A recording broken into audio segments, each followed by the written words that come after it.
G'day.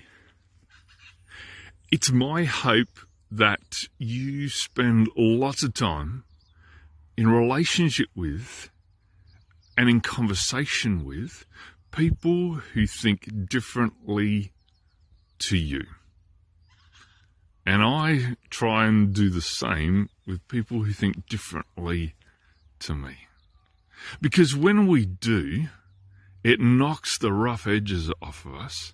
It makes us think carefully about why we think what we think.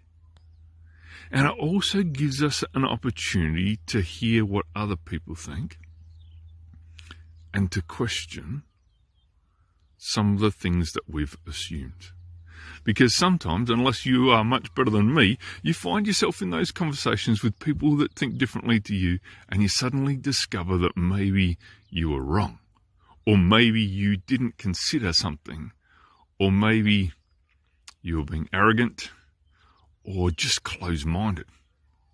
So mixing with people who think differently to us and having honest conversations with people that think differently to us is a really important thing to do. And last video I talked to you about some of the important things for us to think at the beginning of those sorts of conversations. Thinking about listening rather than just jumping in always and saying what you think.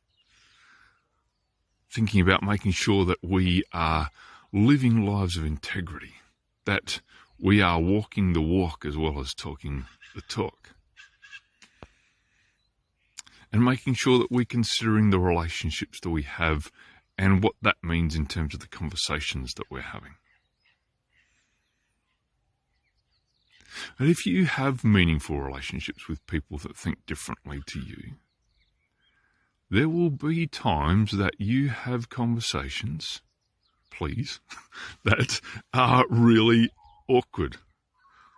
Because people do want to know what you're thinking, and people also want to share with you what they're thinking if you're having a good, positive relationship. And so how do we tackle that?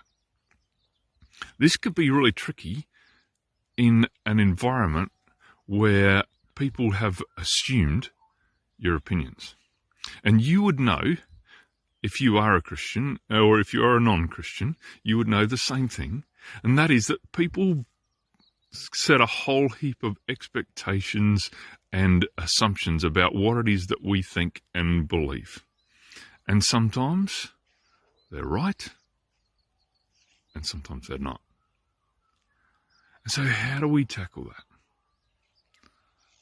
I think one of the things that I really want to say in amongst that is that what we should be doing as people who are Christians, but also I think it's a great way for everyone else to live as well, is to think, how did Jesus do this? And Jesus spent his time mixing with people who didn't think the same as him, and he had plenty of opportunity to live his life as if he was telling everyone what they were doing wrong. Remember that Jesus, being God and being perfect, was probably doing a better job of everything than the people around him. But you read and understand his interactions with people, and that is not the impression that he left them with. He left them with the impression that they were loved for who they are, that there was hope for them, not only to be the best version of themselves, but to be able to be even something more, and that there was grace for the things that they got wrong. And on top of that, he didn't spend much of his time telling everyone what they were doing wrong, but healing them and loving them where they were. So we might find ourselves in a conversation with people, and especially people that we get to influence. Like I have, conversations with my kids about stuff, and people will be thinking something differently to us. And they might have something really significant, and you would know that the conversations around things like sexuality and things like abortion and those sorts of things, people have some pretty strong assumptions about what Christians are thinking, and they assume as well as that Christians have some pretty strong assumptions and opinions that they're going to shove down their throat. Well, I don't think that's necessary to do that.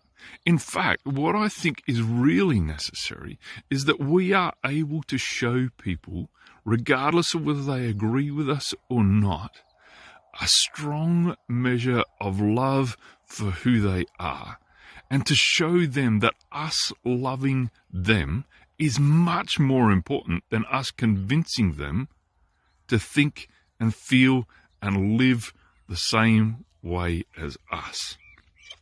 So first of all, how do we show them love? That's a really important question. Are people going to walk away from the conversation with us knowing that they feel loved by us and respected by us and listened to by us? How do you do that? Well, firstly, if you're going to offer your opinion, you do it gently, as I talked about last time. You might do it with a real measure of humility, recognizing that none of us this side of heaven are getting it right all the time.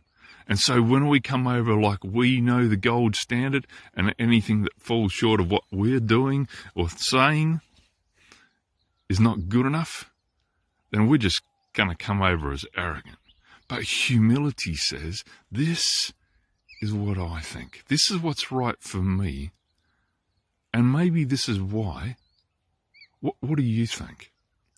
How are you feeling? What's your experience tell you? And most importantly, where's love in amongst that? How is my opinion, how is your opinion making the world a better place for everyone, but also for the person opposite you and the people around you? If we can have those conversations with real humility, that is the beginning of the next part of the conversation.